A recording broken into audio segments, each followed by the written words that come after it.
कल 26 फरवरी को है क्लास 10th का इंग्लिश बोर्ड एग्जाम। तो अभी के लिए आपका मेजर डाउट यही होगा कि कल के एक पेपर को कैसे अटेम्प्ट करना है, इंग्लिश का पेपर कहाँ से शुरू करना है, इंग्लिश के पेपर में टाइम मैनेजमेंट कैसे करना है और किस तरीके से पेपर अटेम्प्ट करना है जैसे पेपर में कुछ भी छूटे ना और आपको मैक्सिमम मार्क्स मिले। इस वीडियो में हम इन्हीं सब क्वेश्चंस को डिस्कस करेंगे और एक राइट स्ट्रेटजी क्या होनी चाहिए इंग्लिश एग्जाम को अटेम्प्ट करने की उसको डिस्कस करेंगे। Hello and welcome to this YouTube channel, The Classroom Connection. Varsha Bharadwaj this side. I got 10 CGPA in class 10th CBSE boards and 95% in class 12th science stream CBSE boards. So hopefully I can guide you for your exams. I can tell you strategies that I followed so you can follow them and excel in your exams too.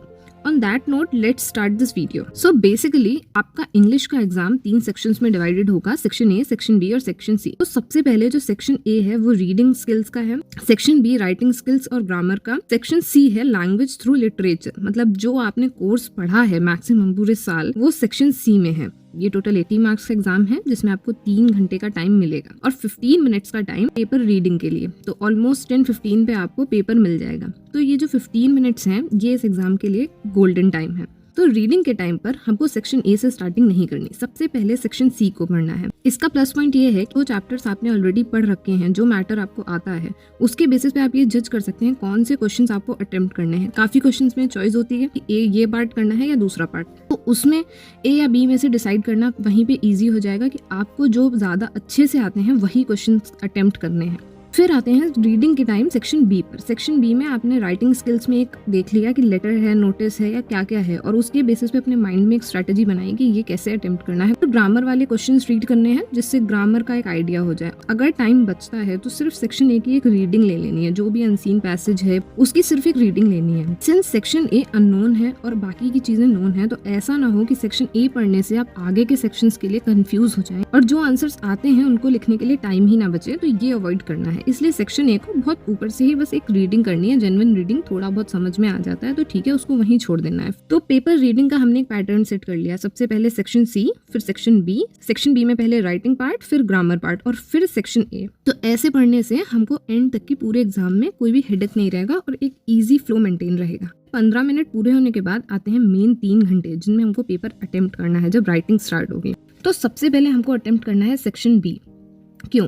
क्योंकि section B में जो भी कोई answers हैं वो maximum 5 marks 6 marks के होते हैं, लेटर वगैरह, और उसमें एक प्लस पॉइंट होता है आपको बस बेसिक फॉर्मेट्स आने चाहिए और बहुत ही कम थ्योरी लिखनी होती है। और वहाँ अगर आपने उसको अच्छी हैंड राइटिंग में अपनी कॉपी स्टार्ट करी, फॉर्मेट सही रखा, सही चीज़ें लिखी, तो बहुत से मार्क्स वहीं पे सिक्योर हो जाते हैं। और एक एग्जामिनर के पॉइंट ऑफ व्यू से भी जब आपकी कॉपी सामने आती है तो एक पॉजिटिव इंप्रेशन ही बनता है। वहाँ पर आप सबसे ध्यान से ये चूज करेंगे कि क्वेश्चन में ऑप्शन है ए पार्ट करना है या बी, तो कौन सा अटेम्प्ट करना है, वो चॉइस बहुत क्लियर होनी चाहिए। जो ज़्यादा अच्छे से आता है उसी को अटेम्प्ट करना है। नोटिस है, फॉर्मल लेटर है, लेटर टू एडिटर है, इन सब में कोई भी जिसमें फॉर्मेट में कंफ्यूजन हो वो नहीं अटेम्प्ट करना। फॉर्मेट बहुत ही अच्छे से क्लियर होना चाहिए। फिर आना है ग्रामर वाले पार्ट पे।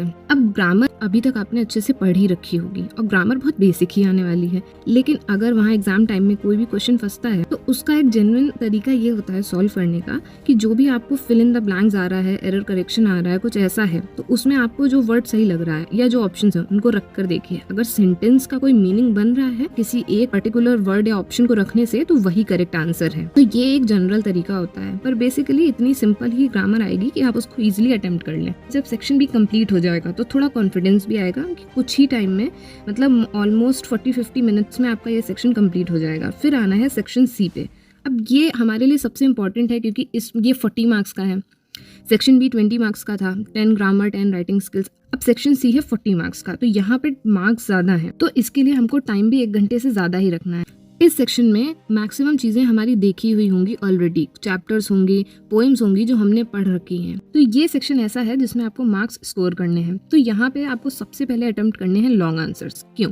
अगर आप सेक्शन सी को पेपर के लास्ट में अटेम्प्ट कर रहे हैं और आपके पास में टाइम बचता है कम, अब आपका लॉन्ग आंसर है 6 मार्क्स का और शॉर्ट आंसर है 1 या 2 मार्क्स के, आप शॉर्ट आंसर्स तो अच्छे से लिख कर आए हैं, लेकिन अब आपके पास लॉन्ग आंसर के लिए टाइम ही नहीं बचता, तो हैंड राइटिंग भी खराब, स्पेलिंग मिस्टेक्स भी होने के चांसेस हैं, ऊपर से हाथ भी नहीं चल रहा होता उस टाइम पे। तो सबसे बेस्ट रहता है कि वो 6 मार्क्स का जो क्वेश्चन है लॉन्ग आंसर, उसको आप पहले ही अटेम्प्ट करें। उसको अटेम्प्ट करने का प्लस पॉइंट ये रहेगा कि लास्ट के लिए आपके हेडेक नहीं है कि मुझे बहुत सारा लास्ट में लिखना है। आपको जो थ्योरी पढ़ी हुई है आपने वो पहले ही लिखने का चांस मिल गया और उसमें मार्क्स स्कोर करने के लिए चांसेस भी ज्यादा हैं।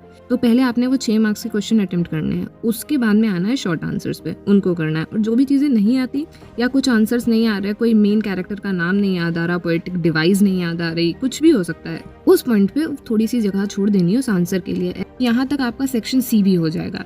तब आना है जो सबसे अनप्रिडिक्टेबल है, सेक्शन ए, जिसमें अनसीन पैसेजेस हैं। अब आपने एक बार रीडिंग कर रखी होगी तो आप यहाँ पैनिक नहीं होंगे, क्योंकि हो सकता है कि इस सेक्शन तक पहुंचने में 1 घंटे का टाइम बचा हो या उससे कम का टाइम बचा हो, पर यहाँ पैनिक नहीं करना। काफी इजी अनसीन पैसेजेस रहते हैं और उस पे बेस्ड क्वेश्चन भी काफी इजी रहते हैं। तो ऐसे आपका पेपर पूरा हो जाएगा और होपफुली आपके पास लास्ट के 10-15 मिनट बचेंगे। उसमें एक बार आपको पूरी आंसर शीट अपनी चेक करनी है और सारे क्वेश्चंस देखने कि कोई क्वेश्चन छूटा तो नहीं है, कोई ऐसा तो नहीं है कि आपने और वाले क्वेश्चन में दोनों ही ऑप्शंस छोड़ दिए हैं, कोई भी नहीं अटेम्प्ट किया है। तो उस सिचुएशन में आपको एक बार स्पेलिंग मिस्टेक्स चेक कर लेनी है, अपने आंसर्स नंबर सब चेक कर लेने हैं, प्रॉपर्ली लिखे हुए हैं, कोई फॉर्मेट में दिक्कत है या कोई आंसर इनकम्प्लीट है, कोई ब्लैंक छोड़ रखा है पेज, उस सबको क्लियर करना है। इससे आपकी आंसर शीट एक वेल रिटन आंसर शीट लगेगी और होपफुली आपको मार्क्स भी बहुत अच्छे मिलेंगे। इसके बाद अब बात करते हैं कि जनरल इंपॉर्टेंट टिप्स क्या हैं कल के एग्जाम के लिए। तो सबसे इम्पोर्टेंट यही है कि शुरू के 15 मिनट रीडिंग टाइम का मैक्सिमम यूज करना है।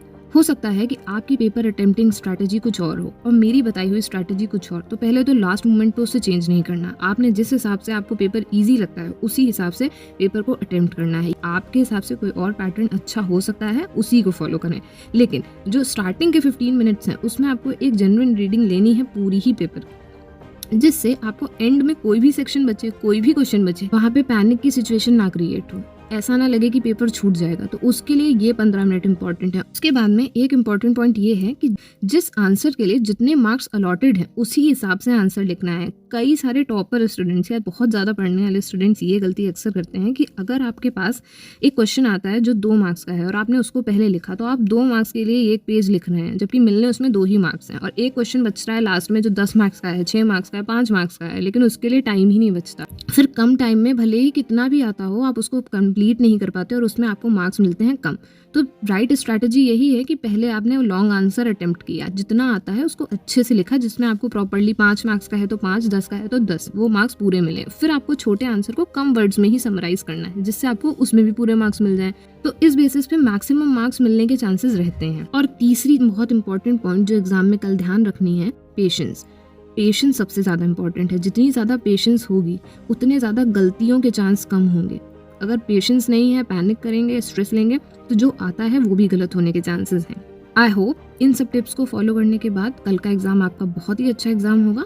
It's just an exam, take it as an exam only, don't worry much, try to be stress free, happy and do well. All the best from my side. Thanks for watching this video and stay tuned for more such videos.